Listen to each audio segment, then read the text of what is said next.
Jenny Briggs. I'm a Community Outreach Program Manager at the University of Colorado Boulder, and I'm also a STEM Outreach Specialist and a Science Ambassador. Well, I'm a forest and fire biologist by training, and what drew me to that field initially was just a fascination with big disturbance processes, wildlife-plant interactions, and how these huge resources that we have change over time in unexpected ways and predictable ways.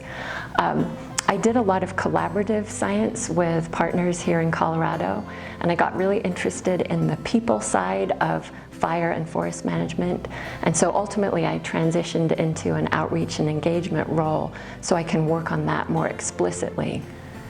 So currently, my greatest challenge that I'm working on is including a wide diversity of perspectives and participants in both education and environmental problem solving. So that could be anybody from students of all ages and backgrounds to many partners and audiences and communities connected to the university.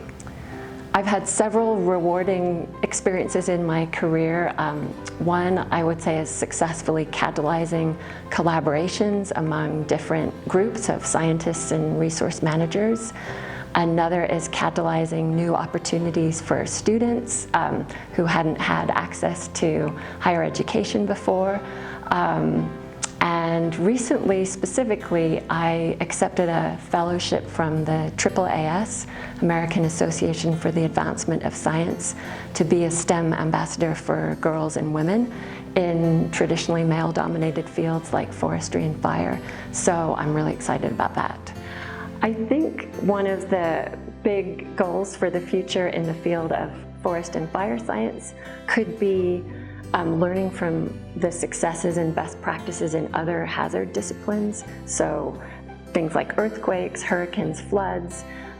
Fire has some similarities and differences with those hazards, and we may need to adapt and mitigate regarding fire in new ways going forward. I also think that for education, we need to be more welcoming and inclusive to all perspectives and backgrounds of students, and I think that will bring some great success with solving environmental problems in the future in general.